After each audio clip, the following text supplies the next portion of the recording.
नमस्ते राकेश जी। नमस्ते। कैसी चल रही है आपकी रिटायरमेंट लाइफ? सब अच्छा है। आप कैसे हो रहमान जी? अल्लाह का शुक्र है।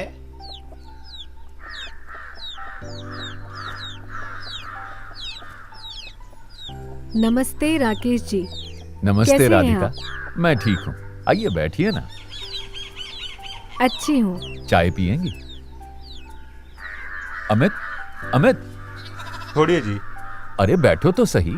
अरे अमित, क्या बात है? बैठो ना। क्या परेशानी क्या है? बैठो, आराम से बैठो। गरम गरम चाय पियो और बताओ। चाय दीजिए।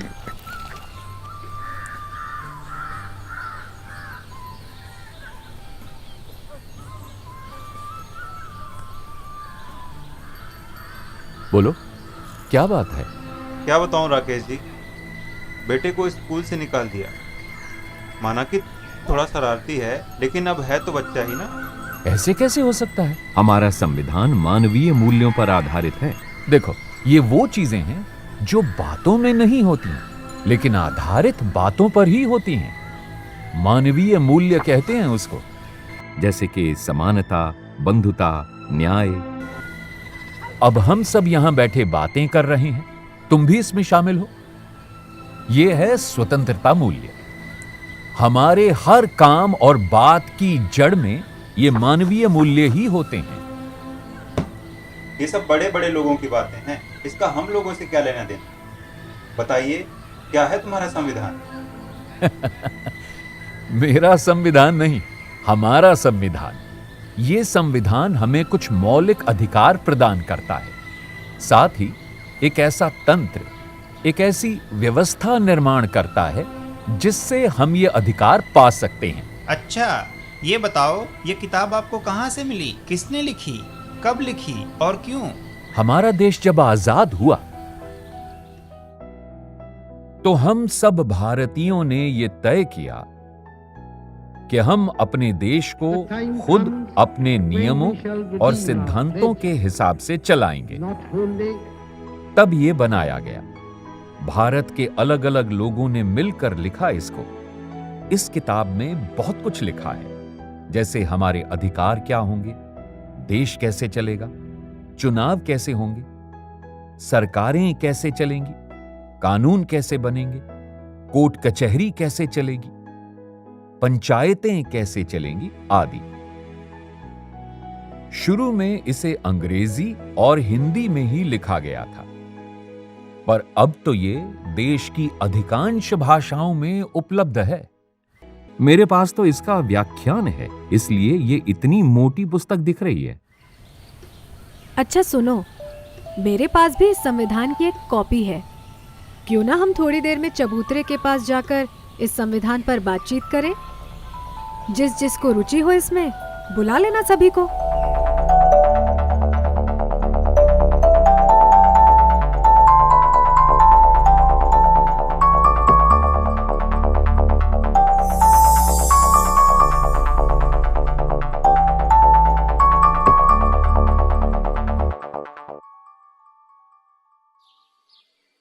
आइए आइए, बैठिए। आज हम भारतीय संविधान के बारे में और जानेंगे। चाय की दुकान पर हमने जाना, हमारे कुछ मूल्य हैं जो संविधान की उद्देशिका में लिखे हैं। इन मूल्यों का हमारे जीवन में ठीक से इस्तेमाल करने के लिए भारतीय संविधान ने हमें जो अधिकार दिए हैं, वो अधिकार संविधान के भाग 3 में मौजूद हैं। क्या है ये अधिकार? ये तो बताइए जी। बताता हूं। इसमें बराबरी का अधिकार है, यानी कि हम सब बराबर के हैं।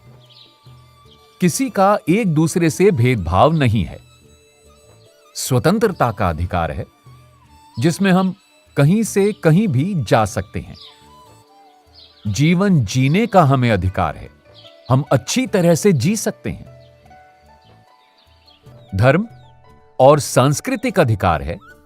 ये अधिकार हमें संविधान ने दिए हैं। अच्छा, संविधान ये सब कुछ बताता है? मुझे तो लगा ये अधिकारियों के लिए है।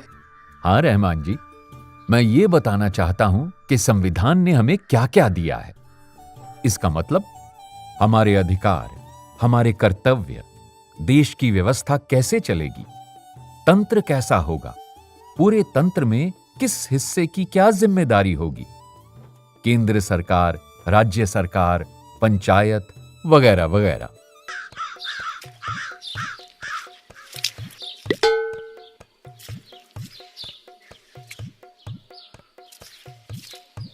हरिओम हरिओम हरिओम।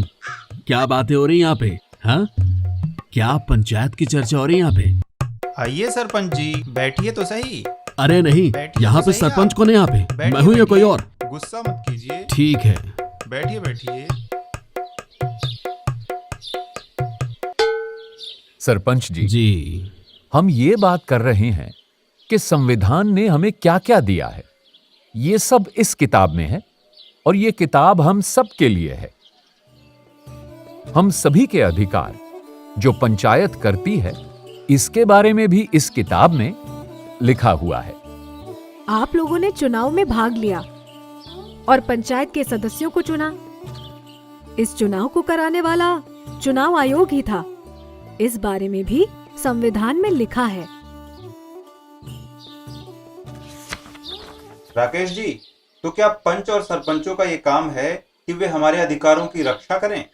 हाँ, पंचायत का कर्तव्य ये है कि वो इस तरह काम करे कि हमारी सुरक्षा हो और हमारा जीवन अधिक बेहतर हो। ये कहाँ लिखा है? दिखाइए तो इसमें। ये देखिए, ये हैं राज्य के नीति निर्देशक तत्व। अच्छा, मैं बताती हूँ। जी, लीजिए। राज्य के नीति निर्देशक तत्व यानी कि सरकार या राज्य के काम करने के लिए कुछ दिशा निर्देश। इसमें लिखा है कि सरकार किन किन बातों को ध्यान में रखते हुए काम करेगी, जैसे कि समाज के विकास के लिए, समाज के पिछड़े वर्ग के विकास के लिए, समाज में सामाजिक आर्थिक बराबरी लाने के लिए, वगैरह वगैरह। चलिए, मैं आपको एक सच्चा किस्सा सुनाती हूँ जो मुझे मेरी बेटी ने सुनाया था। अगर आप उसी के मुंह से सुने तो ज्यादा अच्छा रहेगा। जितने भी अधिकार संविधान में दिए गए हैं, वो सब हमारे लिए ही तो हैं। मैं भी काफी हैरान थी जब मेरी सहेली ने बताया कि कैसे उसने अपने गांव में इसका इस्तेमाल किया। यूं हुआ कि उसके गांव के नल में पानी नहीं आता था और उन लोगों को काफी दूर से पानी भरना पड़ता था।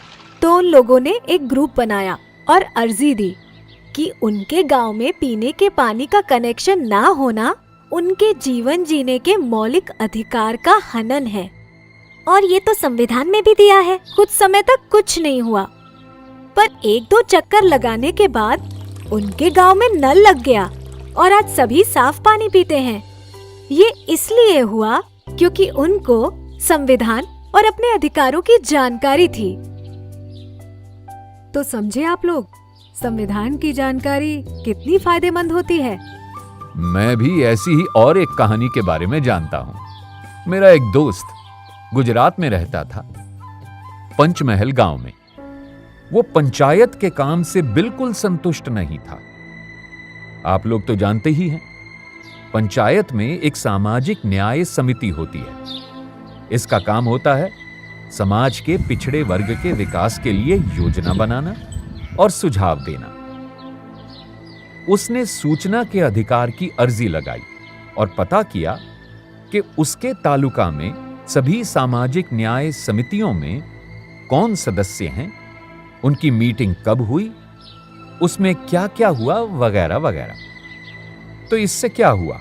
इससे यह हुआ कि उसके गांव की सामाजिक न्याय समिति काफी सक्रिय हो गई और अच्छे से मीटिंग करने लगी और गांव में धीरे धीरे विकास होने लगा। जाकिर ने बताया कि ये सूचना का अधिकार, ये पंचायत की व्यवस्था, ये सभी संविधान से ही हमें मिली हैं। आप लोग ये पेड़ देख रहे हैं, इसकी जड़ तो हमें दिखाई नहीं देती, पर होती सबसे महत्वपूर्ण है।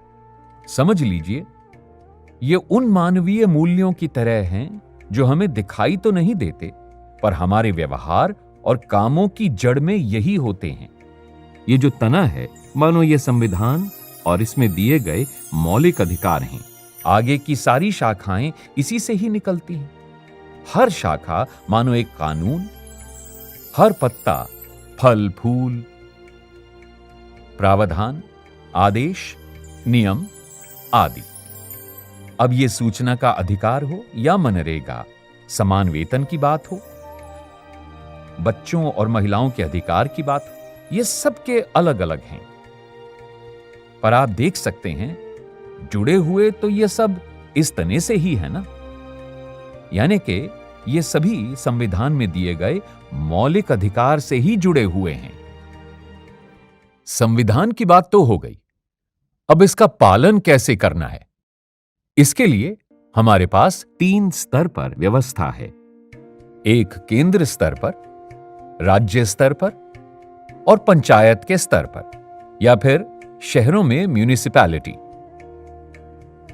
जिस तरह गांव में लोकल स्तर पर पंचायत होती है, उसी तरह शहरों में म्यूनिसिपैलिटी होती है। हम इनको इसलिए चुनते हैं ताकि इन तक हमारी पहुंच आसानी से हो।